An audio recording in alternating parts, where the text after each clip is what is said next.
नमस्कार, मैं आपका साथी सुमित अवस्थी। शाम के 7 बज रहे हैं। आइए शुरू करते हैं चक्रव्यूह। सबसे पहले वो 4 कहानियां जिन पर आपने आज वोटिंग की है।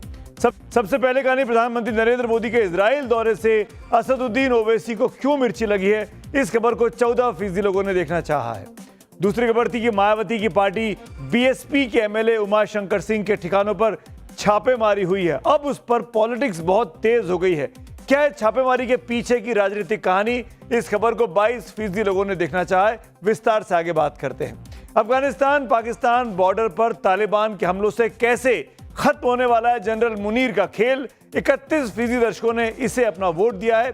7:28 पर इस खबर पर हम विस्तार से आपको रिपोर्ट दिखाएंगे। लेकिन जो खबर सबसे ज्यादा वोट पाकर नंबर 1 पाई है वो है न बंगला न बैंक बैलेंस, अब अनिल अंबानी का क्या होगा।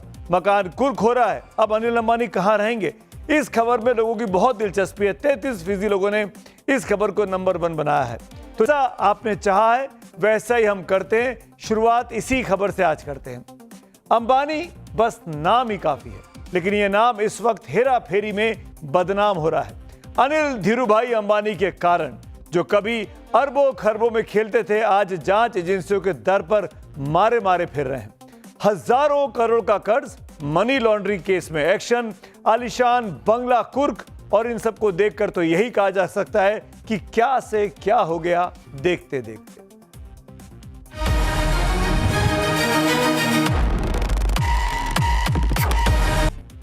बहुत से लोगों को याद होगा, जिनको नहीं याद है, जिनको नहीं पता उनको बताऊं।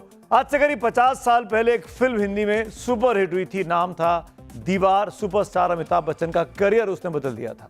इस फिल्म का एक सुपर डुपर डायलॉग है जिसमें शशि कपूर से अमिताभ बच्चन, जो कि उनके भाई हैं, एक किरदार में वो कहते हैं, आज मेरे पास बिल्डिंग है, प्रॉपर्टी है, बैंक बैलेंस है, बंगला है, गाड़ी है, और तुम्हारे पास क्या है भाई। आगे शशि कपूर जवाब देते हैं कि मेरे पास मां है। अगर यही डायलॉग आज अनिल अंबानी के आगे बोला जाए तो उनका जवाब होगा, मेरे पास ट्रेजेडी है।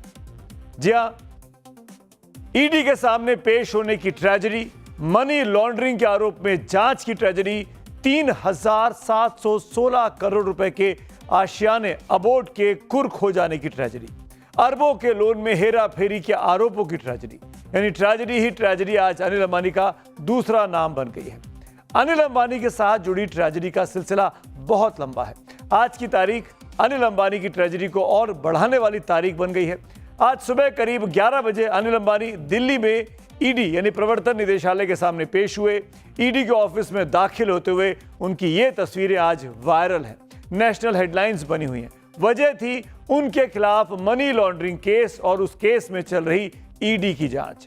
आरोप है कि उनकी कंपनियों ने बैंकों से लोन लिए, उस लोन को डाइवर्ट कर दिया और विदेशी मुद्रा नियमों का उल्लंघन किया, हेराफेरी की, फ्रॉड किया।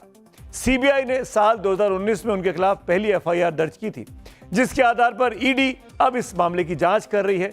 इससे पहले भी पिछले साल अगस्त में उनसे पूछताछ हुई थी। जांच की आंच में अनिल अंबानी के मुंबई वाले बंगले, आलिशान बंगला अबोर्ड को अस्थायी तौर पर अब कुर्क कर दिया गया है। उनका यह बंगला मुंबई के पॉश पाली हिल इलाके में है। अनिल अंबानी का यह बंगला 17 मंजिला है। यह बंगला 16,000 स्क्वायर फीट में फैला हुआ है। इसकी कीमत 3,716 करोड़ रुपए की है। इसमें जिम है, स्विमिंग पूल है, हेलीपैड तक है। ये सब कुछ सुविधाएं हैं। इसकी गिनती भारत के सबसे महंगे घरों में होती है। बिल्डिंग को अबोध कहा जाता है, जिसका अगर आप गेट पर नाम देखें तो PHR 43 के नाम पर इस घर का नाम फिलहाल दिखाई दे रहा है। ये जो पूरी बिल्डिंग आप देख रहे हैं, जैसे मुकेश अंबानी के एंटीलिया बेहद लग्जरियस अपार्टमेंट में से या बिल्डिंग जो है किसी का प्राइवेट घर होने के लिए काफ़ी ज़्यादा मशहूर है, उससे कहीं कम भी अनिल अंबानी का ये जो रिहायशी बिल्डिंग आप देख रहे हैं 17 माले की, किसी मामले में कम नहीं है। देखा आपने कितना आलीशान बंगला, और अब कुर्क होने की नौबत आ गई है। आपको बता दूं, इससे पहले नवंबर 2025 में इसी मनी लॉन्ड्रिंग केस में ईडी ने अनिल अंबानी से इसी प्रॉपर्टी का एक हिस्सा अस्थायी रूप से तब भी कुर्क किया था। अब पूरी इमारत को, जी अब पूरी इमारत को इस एक्शन के दायरे में ले लिया गया है। आगे बढ़ने से पहले आपको यह भी पता होना चाहिए कि ईडी ने अनिल अंबानी के बंगले को प्रोविजनली अटैच किया है। इसका मतलब क्या होता है? प्रोविजनल अटैचमेंट का मतलब यह होता है कि वो प्रॉपर्टी को कानूनी रूप से फ्रीज कर रहे हैं क्योंकि उनके ऊपर भारी देनदारी है। आरोपी अब इस फ्रीज हो जाने की वजह से इस देश को छोड़ नहीं सकेगा। जांच पूरी होने तक वो इस घर को किसी को ट्रांसफर भी नहीं कर सकते हैं, बेच नहीं सकते हैं। अगर कोर्ट में आरोप साबित हो जाते हैं तो बंगला अनिल अंबानी के हाथ से चला जाएगा। लेकिन जो मन में यह सवाल है कि अनिल अंबानी की प्रॉपर्टी तो कुर्क हो रही है, घर उनका प्रोविजनली अटैच हो गया, इसका मतलब क्या है? इसका मतलब यह भी है कि इस घर का इस्तेमाल तो वो कर सकते हैं, बेच नहीं सकते हैं, इसको बेच के आगे जा नहीं सकते हैं। मशहूर शायर काबिल अजमेरी का एक शेर है कि वक्त करता है कि परवरिश बरसों हादसा एकदम नहीं होता। अनिल अंबानी के पतन के पीछे भी बहुत सारे कारण हैं। आज आपको अनिल अंबानी एक बैलेंस शीट उसकी दिखाता हूं कि वो कहां से कहां पहुंच गए।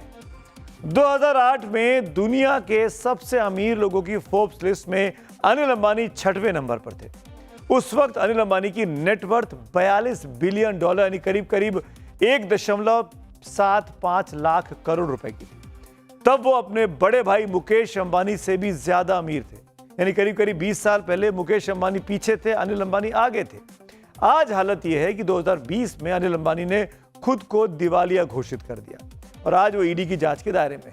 अनिल अंबानी की रिलायंस कम्युनिकेशंस और उनकी ग्रुप कंपनियों पर कई बैंकों का करीब 40,000 करोड़ रुपए का लोन है, बकाया है। आज स्थिति यह है कि ईडी ने 3,000 करोड़ से अधिक की संपत्तियां जब्त उनकी कर ली है।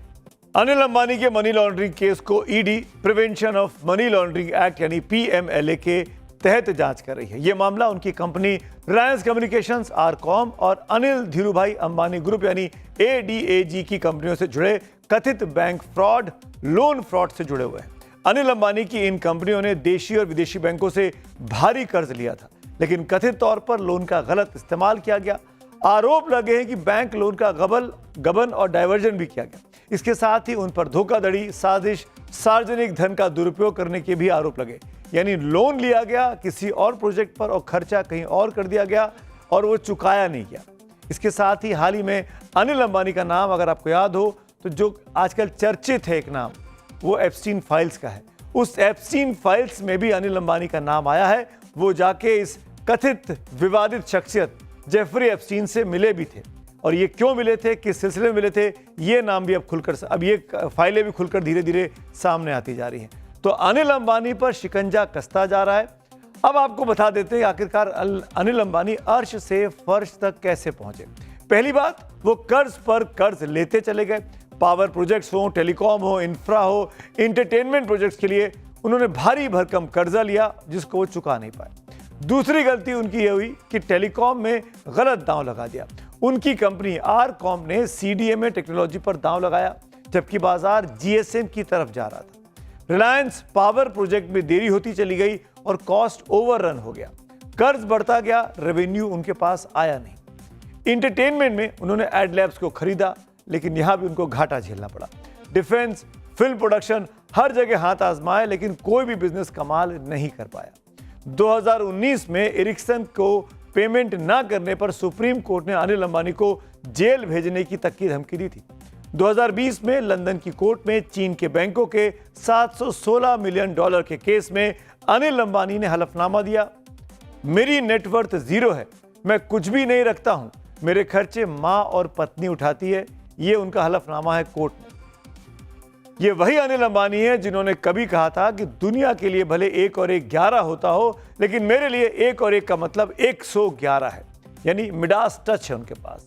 लेकिन वही अनिल अंबानी आज ईडी के चक्कर काट रहे हैं, अपनी इज्जत बचाने की कोशिश कर रहे हैं।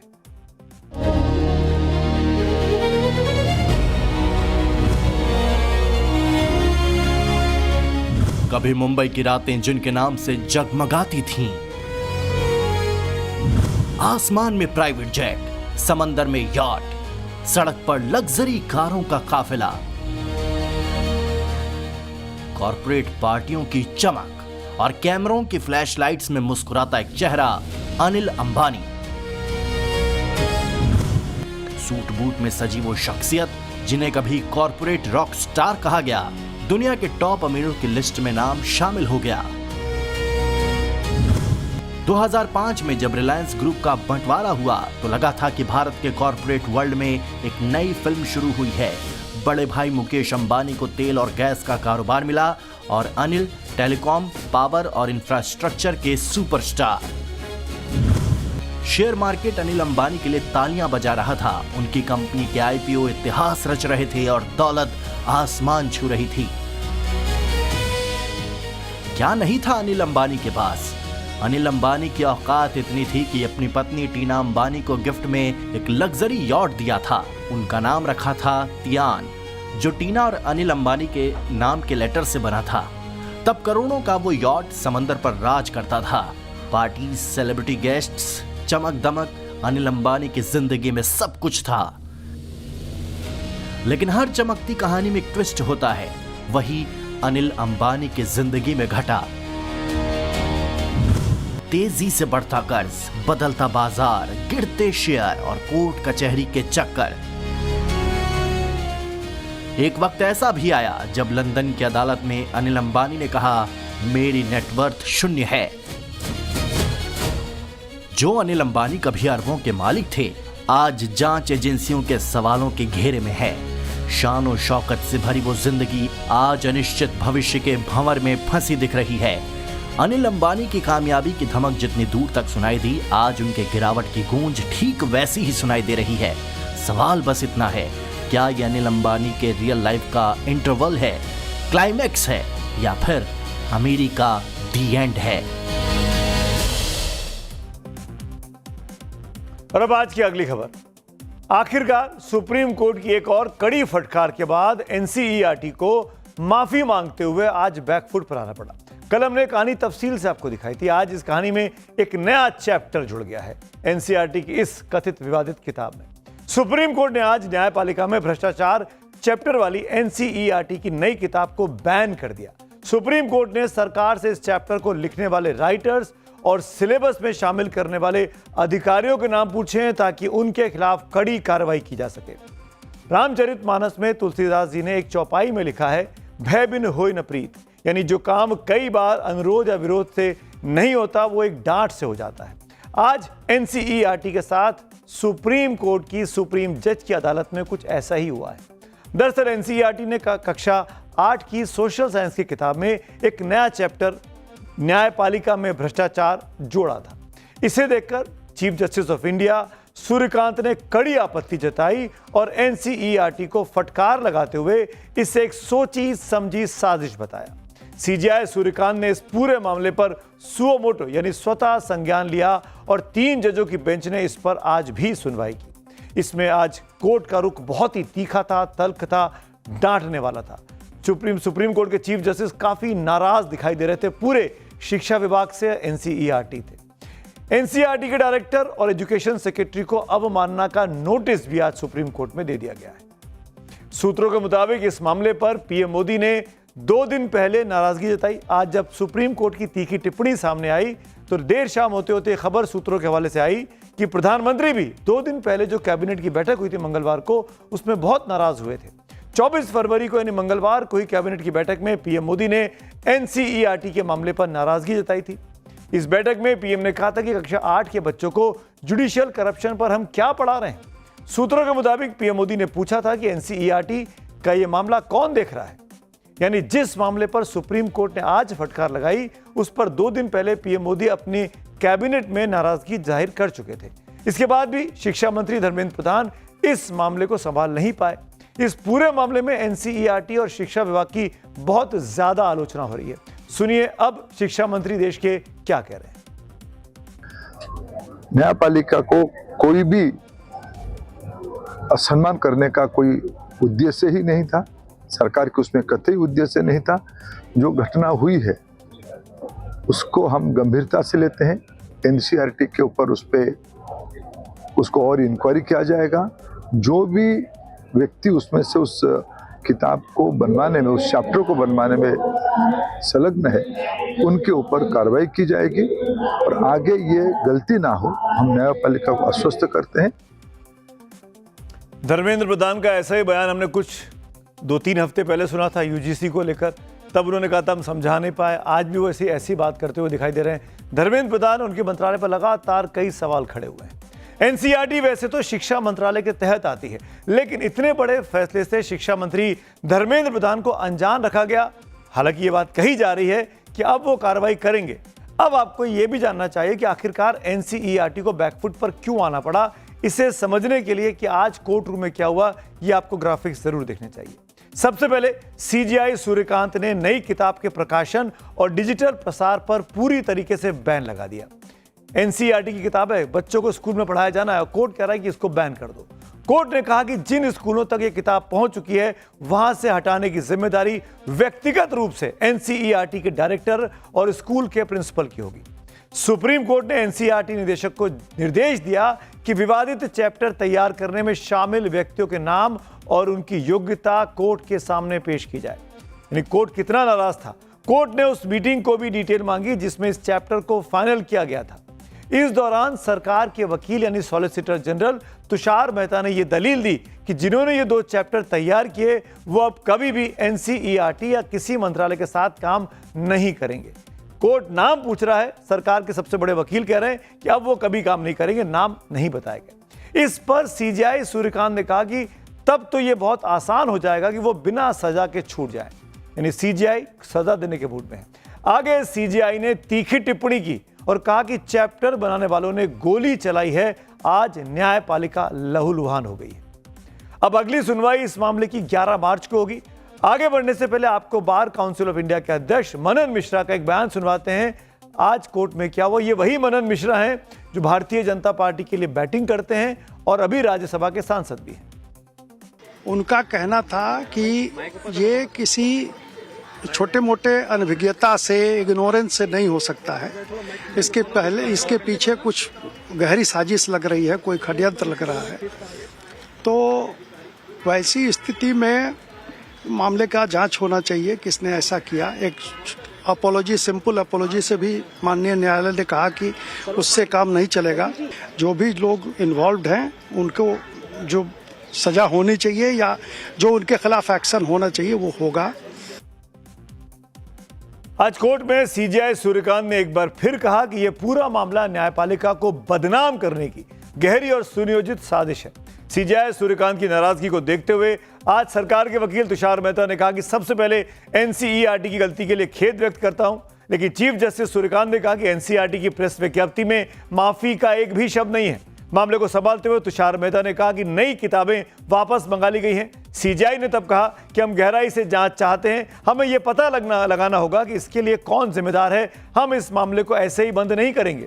कोर्ट ने यह भी कहा कि यदि इस मामले को ऐसे ही छोड़ा गया तो इससे न्यायिक पद की प्रतिष्ठा जनता की नजर में प्रभावित हो सकती है। किताब में सुप्रीम कोर्ट और उच्च न्यायालयों के गौरवशाली इतिहास और योगदान को एक झटके में नजरअंदाज कर दिया गया है।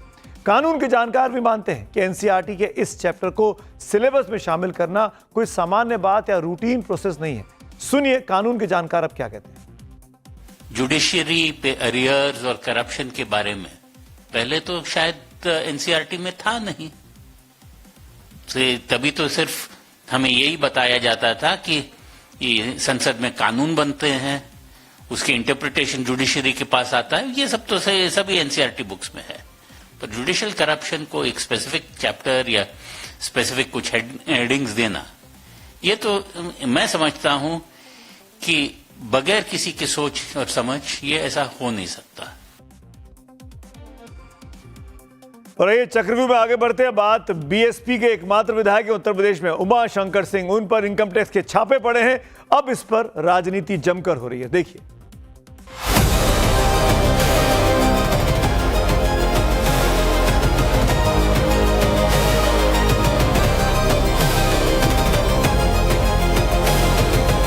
जो जापान चले गए सरकार के लोग, इसलिए छापा पड़ गया।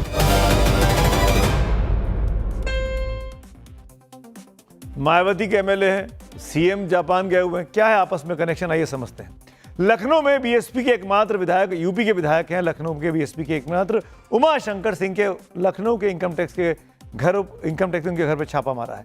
बताया जा रहा है कि छापेमारी के दौरान उनके घर से 3 करोड़ रुपए कैश मिले। इसके साथ ही computer, laptop, hard disk, mobile, digital devices भी बरामद किए गए। आयकर विभाग की टीम ने उनके लखनऊ, बलिया, सोनभद्र, कौशाम्बी, मिर्जापुर और प्रयागराज में 30 से ज्यादा ठिकानों पर रोड मारी। इस ऑपरेशन में 50 से ज्यादा अफसर शामिल हैं। हम देखते हैं ये AI जनरेटेड तस्वीरें हैं। जब छापेमारी हुई होगी तो क्या सीन हुआ होगा अंदर का, ये AI जनरेटेड तस्वीरों के जरिए अब आपको इस पूरी कहानी को समझाने की कोशिश कर रहे हैं। इस ऑपरेशन में इनकम टैक्स के 50 से ज्यादा अफसर शामिल रहे। उमाशंकर सिंह पर आयकर विभाग की छापेमारी से यूपी की सियासत अब गर्मा गई है। मायावती और अखिलेश के साथ साथ योगी सरकार में मंत्री दिनेश प्रताप सिंह भी उमाशंकर के समर्थन में उतर आए। जी हां, योगी के मंत्री हैं और BSP के विधायक के लिए बयान जारी कर रहे हैं। अखिलेश यादव ने तो बिना योगी का नाम लिए उनकी जापान यात्रा का जिक्र किया और रेड की टाइमिंग पर इस अंदाज में चुटकी ली कि कहानी को काफी हद तक समझा जा सकता है। ये IT वालों को नाम कौन बताता है?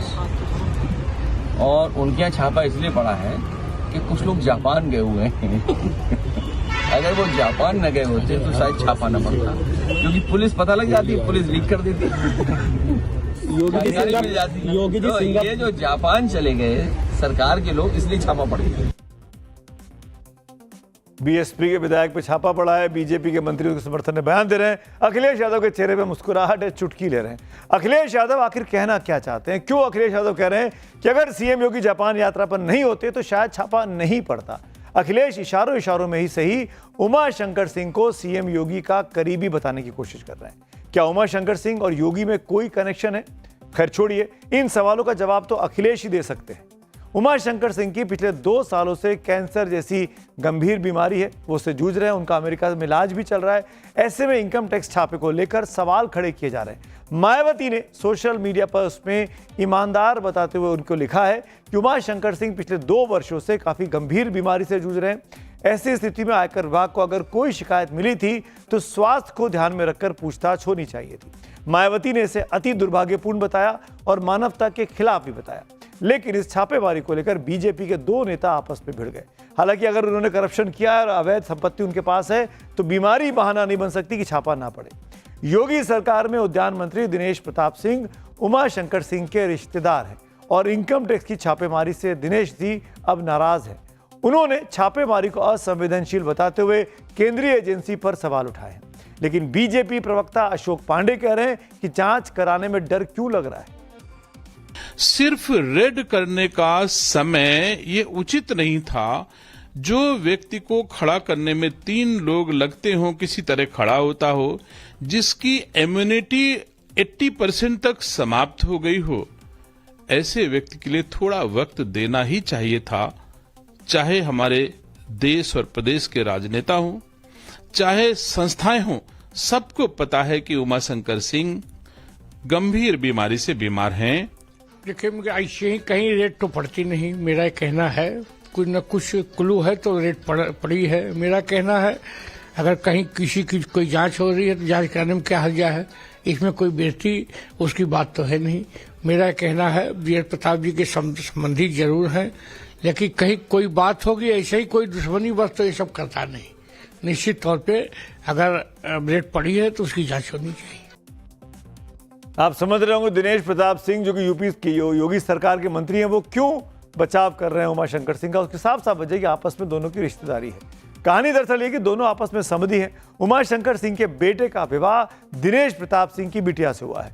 इस शादी में खास तौर पर मायावती ने बलिया जाकर दूल्हा दुल्हन को आशीर्वाद भी दिया था। वो आमतौर पर शादियों में मायावती आती जाती नहीं है। उमाशंकर सिंह को मायावती अपना मुंह बोला भाई भी मानती हैं। 2011 में उमाशंकर सिंह ने बसपा ज्वाइन की थी। पहली बार वो 2012 में रसड़ा से BSP के टिकट पर जीते थे। 2017 में बीजेपी की मजबूत लहर के बावजूद उन्होंने जीत का डंका बजाया और 2022 में BSP ने यूपी में सिर्फ एकमात्र सीट जीती, वो उमाशंकर सिंह की ही सीट थी। कहा जाता है कि योगी सरकार में भी अच्छी खासी पहुंच है उमाशंकर सिंह की। कुछ लोग तो उन्हें योगी के करीबी BSP विधायक कहते हैं। शायद इसीलिए आज अखिलेश ने छापे पर चुटकी लेते हुए CM योगी को ही लपेट लिया, जिसके बाद कांग्रेस को भी बीजेपी पर हमला करने का सियासी मौका मिल गया। देखिए, भारतीय जनता पार्टी जब से देश और प्रदेश में आई है, वो राजनीतिक द्वेष से हमेशा ही ईडी की रेड डलवाते हैं, इनकम टैक्स की रेड डलवाते हैं। इनका आज का काम नहीं है। और अब बात स्वामी अविमुक्तेश्वरानंद की, जिन्होंने आज एप्स्टीन फाइल की, उनको याद आ गई।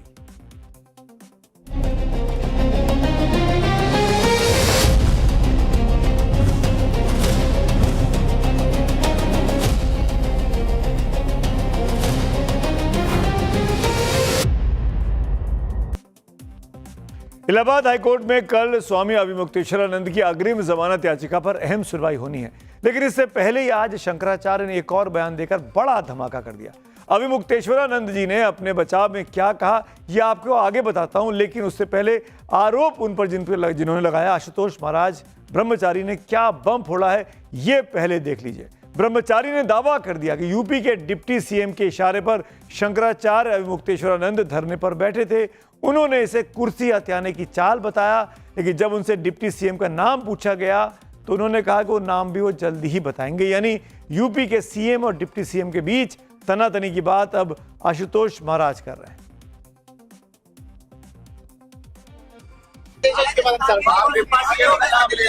डिप्टी सीएम प्रदर्शन करने में, उनकी कॉल डिटेल की जांच में और इंटरनेट की बातों में साफ साफ दिख रहा है कि उन्होंने कहा है अविमुक्तेश्वरानंद को कि आप धरने पे बैठो और आप जब मैं आऊंगा तो जब भी पानी पीना और जब भी धरना समाप्त करना। तो डिप्टी सीएम बिल्कुल बिल्कुल ये सब चाल है कुर्सी हथियाने के लिए। डिप्टी सीएम का नाम जल्दी ओपन होगा जी। हाँ, पूरा मामला माननीय न्यायालय में है और न्यायालय की किसी प्रकरण को हम लोग कोई टिप्पणी नहीं करते हैं और न्यायालय के निर्णय का माघ मेले में बटुकों पे जो अत्याचार हुआ था उसके समर्थन में ब्रजेश पाठक अपना बयान दे चुके हैं। उसी ओर शायद इशारा कर रहे होंगे आशुतोष महाराज, इसीलिए अब ब्रजेश पाठक डिफेंसिव है। इस केस में रोज नए धमाके हो रहे हैं। अभी तक जो शंकराचार्य सीएम योगी पर अटैक कर रहे थे, उन्हें आज एप्स्टीन फाइल की याद आ गई। शंकराचार्य स्वामी अविमुक्तेश्वरानंद ने कहा कि एप्स्टीन की फाइल दबाने के लिए उन्हें झूठे मामले में फंसाया जा रहा है। जनता कह रही है कि एप्स्टीन फाइल खुल गई और बड़े बड़े लोग इसमें नपने वाले थे। कई देशों में कई लोगों के इस्तीफे हो गए, भारत में शंकराचार्य खेला जा रहा है। ये तो आम जनता सब समझ रही है कि क्यों, कौन सी चीज क्यों हो रही है। ये विवाद जो है गौ माता की हत्या बंदी के आंदोलन से जुड़ा हुआ है। हम कह रहे हैं कि गौ माता की हत्या बंद करो, क्योंकि पूरे देश का सनातनी समाज ये लंबे समय से मांग करता चला आ रहा है। आप भी जब सत्ता में नहीं थे, आपने भी घर घर जाकर के कहा था कि हम गौ हत्या बंद करेंगे। अब आपको लंबे समय सत्ता में रहते हो गए, करिए। वो करना नहीं चाहते हैं। देखिए, जिसके पास रंग होगा, जब होली आएगी ना तो वो रंग उछालेगा, और जिसके पास कीचड़ होगा, इसी होली में देख लेना, वो कीचड़ उछालेगा। तो ये तो किसके हाथ में क्या है उस पर निर्भर करता है। तो उनके पास कीचड़ ही है, और क्या उछालेंगे वो। जिसका मन, देखो कमल खिला है, कमल जब खिलता है ना तो उसके नीचे कीचड़ होता है, तो कीचड़ में कमल खिलता है। तो कमल तो एक तरफ चला गया, अब कीचड़ निकल रहा है और वही उछल रहा है। इस बीच शंकराचार्य का जो श्री विद्या मठ है उस पर भी विवाद और गहराता जा रहा है। मठ में रही लेखिका भूमिका द्विवेदी ने चौंकाने वाला आज खुलासा किया।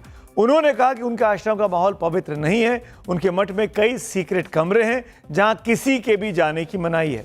मठ में बच्चों को अभिभावकों से बात नहीं करने दिया जाता। इन सभी आरोपों का जवाब तलाशने आज हमारे संवाददाता आशुतोष श्री विद्या मठ पहुंचे और मठ में मौजूद महिला शिष्या अंबा राजेश्वरी ने इन आरोपों पर क्या कहा, सुन लीजिए।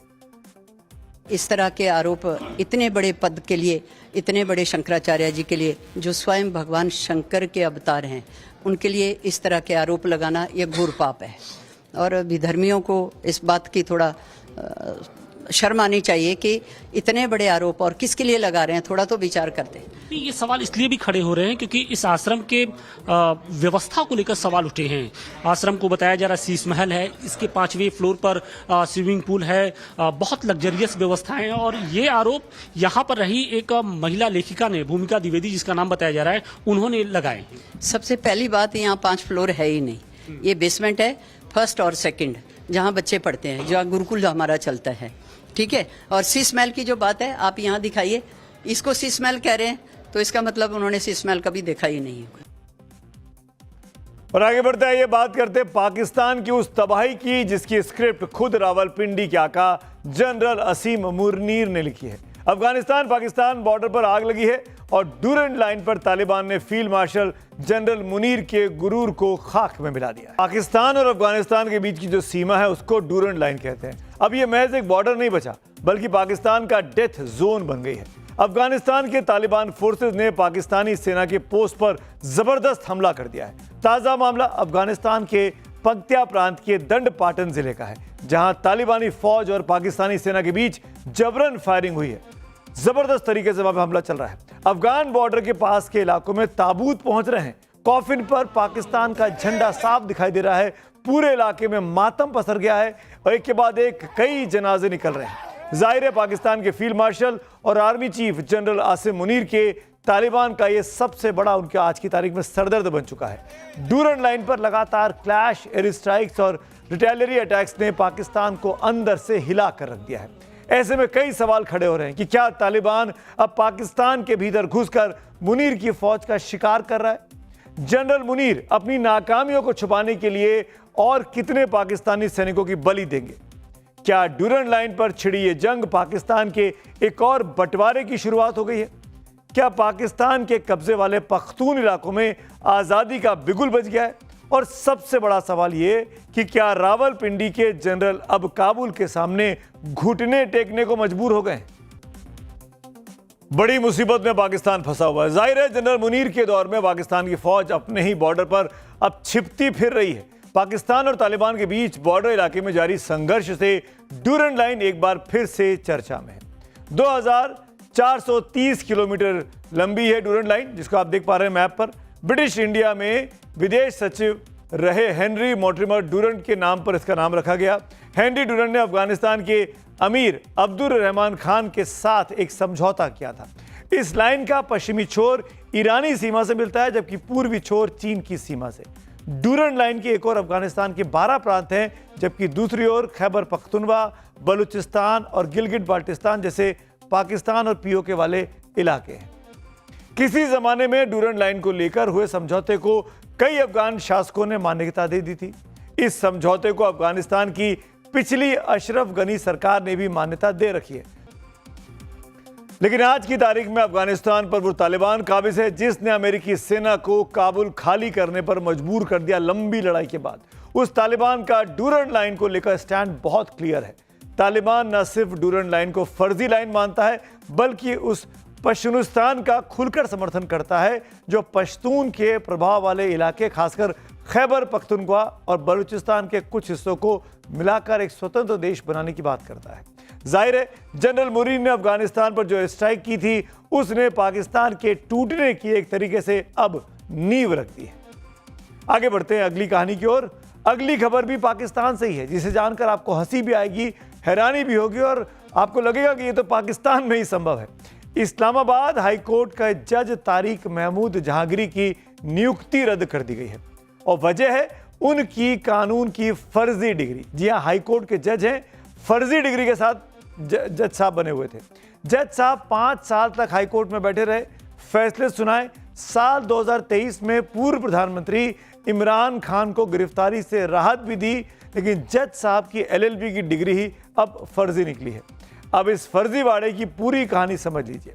जस्टिस जहांगीरी के पुराने रिकॉर्ड की जांच में कराची यूनिवर्सिटी ने चौंकाने वाले खुलासे कर दिए हैं। इस रिकॉर्ड के मुताबिक जहांगीरी ने 1988 में LLB पार्ट 1 की परीक्षा एक फर्जी एनरोलमेंट नंबर से दी थी। नकल करते पकड़े जाने पर उन पर 3 साल का बैन लगाया गया था, लेकिन उन्होंने सजा काटने की बजाय अपनी पहचान छुपा ली। 1990 में दूसरे छात्र के एनरोलमेंट नंबर का इस्तेमाल किया और अपने नाम में थोड़ा बदलाव कर फिर से परीक्षा दे दी। फर्जीवाड़े के जरिए जहांगीरी ने LLB पास भी कर ली। फर्जी डिग्री की बदौलत पहले वकालत शुरू की और फिर 30 दिसंबर 2020 को इस्लामाबाद हाई कोर्ट के जज बन गए। जैसे मुन्ना भाई MBBS था ना, तो ये फर्जी LLB वाले साहब हैं जहांगीरी साहब। एक कहावत आपने सुनी होगी, चोरी कभी ना कभी पकड़ी ही जाती है, और यही हुआ तारिक महमूद जहांगीरी के साथ। 2024 में फर्जी डिग्री का मामला खुल गया। पिछले साल इस्लामाबाद हाई कोर्ट ने जहांगीरी को जज के तौर पर काम करने से रोक दिया था और अब इस्लामाबाद हाई कोर्ट के 3 जजों की बेंच ने जस्टिस तारिक महमूद जहांगीरी को पद से हटाने का आदेश जारी कर दिया है। तो समझ लीजिए मुनीर शाहबाज के पाकिस्तान में सब कुछ मुमकिन है। वहां गधा भी घोड़ा बन सकता है और बिना लॉ डिग्री वाला भी हाईकोर्ट का जज बन सकता है। और अब बात करते हैं एक और महत्वपूर्ण इंटरनेशनल स्टोरी की। मिडिल ईस्ट से इस वक्त जो खबरें आ रही हैं वो डराने वाली हैं। एक तरफ स्विट्जरलैंड के जिनेवा में दुनिया की महाशक्तियां ईरान के साथ परमाणु समझौते को बचाने की आखिरी कोशिशों में जुटी हैं, लेकिन उसी वक्त अमेरिका से आई एक रिपोर्ट ने खलबली मचा दी है। खबर है कि ट्रंप के करीबी सलाहकार चाहते हैं कि इजराइल ईरान के परमाणु ठिकानों को मटियामेट कर दे। ट्रंप ने भी साफ कर दिया है कि अगर ईरान डील नहीं करता है तो बहुत बुरी चीजें होंगी। दूसरी तरफ ईरान ने भी झुकने की बजाय अपनी बैलिस्टिक मिसाइलों का जखीरा दुनिया को दिखाकर अपनी मंशा साफ कर दी है। ईरान के पास फतेह जैसी हाइपरसोनिक मिसाइलें हैं जो पलक झपकते ही तेल अवीव को निशाना बना सकती हैं। ईरानी खैबर शिकन मिसाइल की रेंज में पूरा इजराइल है। वहीं शहाब 3 भी ईरानी मिसाइल है जिसने पिछले साल इजराइल के होश फाख्ता कर दिए थे। इन सबके बीच जिनेवा में चल रही बैठक दुनिया की आखिरी उम्मीद है। यहाँ ईरान और पश्चिमी देशों के बीच परमाणु कार्यक्रम को सीमित करने पर चर्चा चल रही है। जाहिर है एक तरफ डिप्लोमेसी है तो दूसरी तरफ लीक हुए ट्रंप के हमले की प्लान और तीसरी तरफ मिसाइलों की तैनाती।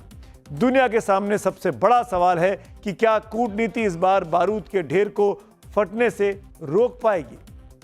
और अब वक्त हो गया है चक्रव्यूह में आखिरी सेगमेंट का, यानी पब्लिक व्यू का। आज के सेंटिमेंट जनता की क्या है? हिमानी रावत हमारी दर्शक हैं, वो एक संदेश हमको भेजती हैं। एजेंसी की रेड एक पते पर, मैसेज कई पतों पर। उमा शंकर सिंह के घर कार्रवाई ने यूपी की राजनीति का तापमान बढ़ा दिया है। एक और पोस्ट है अरुण का, ये लिखते हैं बीएसपी विधायक पर ईडी रेड, ये रूटीन कार्रवाई है या चुनाव से पहले की ट्यूनिंग? अब देखना है डर फैलेगा, सहानुभूति बनेगी या फिर समीकरण बदलेंगे। एक और कमेंट राज सोनी का, जब आरोपों पर चुप्पी भारी हो जाए तब उदाहरण दुनिया से भी उठाए जाते हैं। शंकराचार्य हो या कोई और व्यक्ति, प्रतिष्ठा बड़ी हो सकती है पर जवाबदेही उससे भी बड़ी होनी चाहिए। आज मेरे साथ चक्रव्यूह में इतना ही। अब आपसे कल शाम मुलाकात होगी 6:57 पर। तब तक के लिए शुभ रात्रि।